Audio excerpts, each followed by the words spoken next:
The country will have a problem, that's the dilemma. The country will have such a strong currency that it will end up having a negative trade balance. Yes, the United States and the mercantilist China will end up having it. There is a demand from all countries to have dollars because of the credit reserve and such. So, this maintains this demand created, which is not a commercial demand. It makes the dollar stronger than if the dollar were free and no central bank wanted to keep dollar reserves. There was no demand for dollars. The demand is for collateral, for reserves. The dollar would be floating against all markets, with all other currencies in the world, and the country's balance sheets would be balanced. I have a surplus here, a deficit there. In the end my current account would be zero. I can have a deficit with you, but a surplus there, so I'll be zero, right? And then I exchange a currency. If I have a deficit against you, a surplus there, I'll sell your currency, buy that one, I'll be zero in the market, I'll be at peace. But because of this demand for collateral reserves, I don't know what, everyone wants to have dollars. China, for example, buys dollars and keeps its currency weak. All other countries do the same. They keep cushioning the appreciation of their own currencies by buying dollars. And then you create this thrift dilemma. If you didn't have this, you wouldn't have any trade problems. The Mercado Libre market would make the country's balances on the net zero. Ask Avellino here if Bitcoin would solve this. So, let's talk a little about.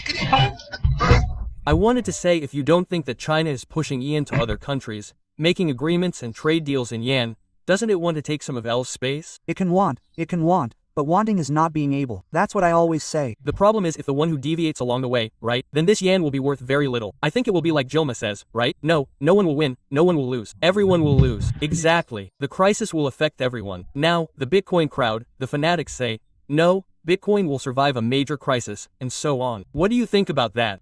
Yeah, I already know what you think. I'll let Vino speak because I want to know what happened in Spain when the power went out. Yeah, so it's no use. It didn't come to anything, right? Yeah, I see that Bitcoin has never gone through a deflationary crisis, right? Well, I also wanted to talk to you later about two other deflationary factors that we're going to have in this decade, which are artificial intelligence and the population decline, right? Perfect. Because we're still only thinking about the debt sector, right, and the financial sector, but those are two major deflationary factors. Why do you think AI will be a deflationary factor? Because AI will reduce. It will already reduce the technological cost, right? Well, for example, in my company, I have one programmer who is worth 10. In the past, you would have to have 10 programmers. That's it. Professor, it's a Schumpeterian process of creative destruction. Everything you've seen, all the economic progress in the world, through technological innovation, has led to job destruction in the beginning. The old way of producing, think about agriculture, it's always been like this. Agriculture was manual, right? Then they invented the ox cart to pull the ox. Well, you need fewer manual workers because you have the ox cart. Then they invented machines. Well, even fewer people go into agriculture because you have machines. Now they've invented seeds, transgenics, right? Today, everything reduces the labor force, the number of people. So these people lose their jobs in agriculture. They'll have to look for another type of job. Then, urbanization, go to the city, and you'll find jobs. Then, a lot of people will be removed from call centers, from programming centers. You don't need 30 programmers, you hire 1, 2, and the rest are lawyers. I have a friend of mine who has a law firm with 100 people. He said he's working on an AI there that already does a lot of things on its own. You're going to lay off at least 40 people after it's ready. True, you're right, deflationary. What's the other thing you mentioned? Population decline. All innovation is deflationary. But this innovation, the ones the professor mentioned, are all linear, and this one about artificial innovation are exponential. Because of the speed at which it's happening. Not all of them are linear. Some are productivity in the field. It could be foreign seeds.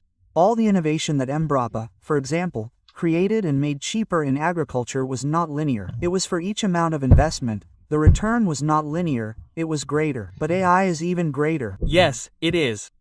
And so, if you go to Japan today, the government will give you a house, you just have to be able to renovate it, because there's a lack of population. In Italy too. And China is also there. The population will fall by like 30%. South Korea is also there. Russia is collapsing. Well, in this scenario, I see that Brazil's unemployment rate is wrong, right? The way they calculate it, I think that Brazil's employment rate is, I don't know, about 30% of the population is actually employed, because already. And if you got here and want to learn how to invest, meet our sponsor, uvp.com.br. UVP is an investment, business, and consulting school.